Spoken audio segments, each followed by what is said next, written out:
far we've talked about finding a really good idea for your game and finding out who your game is for.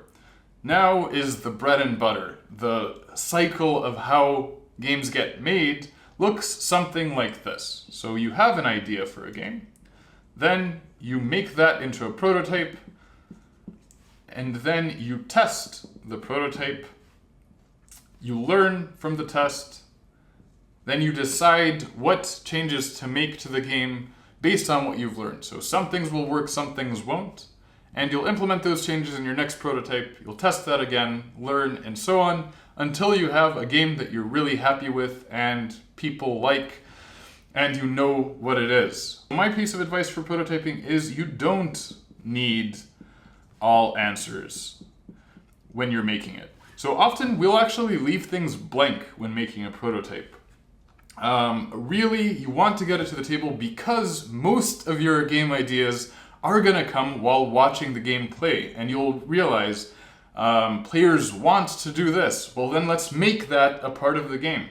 Really, a prototype is a tool for you to learn about what you want and to be able to talk about it with other people, which links to, I would say, don't focus on quality when it comes to a prototype. So I see a lot of people spend a lot of time making their prototype look good, but that can slow down your process a lot. If you have good graphic design skills, sure, but think about how much time you're spending when making a prototype. You don't want that to be a big chunk of your time. You want most of your time being in actually playing the game and finding what the game wants to be and addressing those issues. So if you find that you're spending more than 10% of your time with the game on making a prototype, probably you want to simplify it. How do we make a prototype? We can make a physical prototype, either through graphic design software and printing, or just paper and pencil absolutely works for your first ideas, or we can make a digital prototype. Most of the games I work on, we have digital prototypes for, and we use a software called Tabletop Simulator. It looks like it would be a lot more difficult than it actually is. Tabletop Simulator, basically, if you've made a digital prototype that you're gonna print, if you have graphic design files, those same files you can just upload, and the learning curve is fairly small. So if you know how to make your components to print, then you know how to make your components to upload into Tabletop Simulator, and then you'll have a digital prototype that you can playtest with people all around the world. It basically simulates a table and you're moving everything around. You don't need to code anything. It won't know the rules of the game, so you just move the pieces around as you would on a normal table. It's a great tool to have, and I absolutely recommend it for prototyping. So now that you have your first prototype, it's rough. What do we do to playtest it? What are some best practices? First of all, who do we playtest our game with? In the beginning, playtest it with whoever you can. And then once you get your game to a place you're fairly happy with, it's great to playtest with people who are in your target audience, and just people who are experienced players. So people who play a lot of board games, they typically give good advice because the more games you've played, the more references you can have. So they'll pinpoint issues, they'll talk about balance and so on. So even if they're not in your target audience, I always think it's good to playtest with experienced players as well. And when, I love this question because I found a really good answer for when to playtest: when needed, but minimum once per week.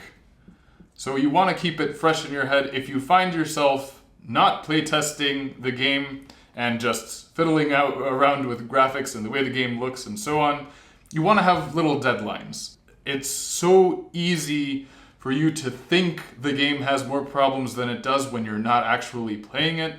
It's through playing that you're gonna find solutions to the problems. You're gonna generate the most ideas. So in playtesting, what are some good questions to keep in mind?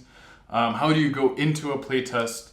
Well, one thing I think about is when, if at any time, did the game feel boring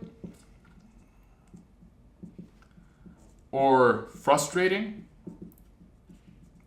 Another really good question for playtesting is, what did players want to do but couldn't? So let's do an example.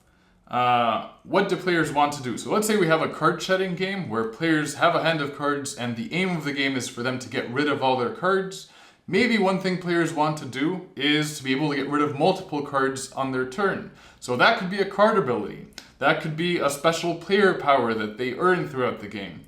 Maybe what players want to do is to be able to take some of their cards and give them to another player. Have some take that in the game. All of those things that players want to do but you haven't given them the tools to do, I would look out for. So this is a really good place to generate ideas for your next prototype. I like to ask players what was their favorite and least favorite part. If they had to cut something from the game, what would it be? If they had to keep something in the game, what would that be? Because sometimes you'll be surprised by the answers. It could even be something that you started the game out with as an idea, but then you'll find through playtesting that the real strong part is something else in the game. Another really good question to ask is, how did players assume it should work? This will actually help you a lot in development. If players think something should work a certain way, or like while you're teaching the game, if you need to say, well, you would think that this works this way, but it actually does this, that often tells you that that's probably the way it should work. Because the most intuitive thing, probably 90% of the time, is the most fun thing, the easiest thing to learn, and so on. So when playtesting, I find these to be really good things to kind of look out for, to ask players about, but really be present in the playtest. Look at how players are interacting with the game. If it's going on too long and you see that it's not fun, you can change it, you can stop the playtest. Actually, a really good story, I have a friend of mine who entered a game contest, and it was at a convention. It was a 3-day contest, or a 3-day convention, and the contest was on the last day. He took his prototype there, and every time after the playtest, he would take out his pencil and change things on the components. It was just a simple paper and pencil prototype. And after each game, he would tweak what gives victory points, how exactly the actions resolve. He actually ended up winning the contest, but he says the game was so different from the game that he had on the first day because of each loop that he went through, that game on the first day would not have had a chance. Each time you go through that cycle of brainstorming, prototyping, playtesting, learning, and doing it again, each time your game is going to get a little bit better. And that is how games get made.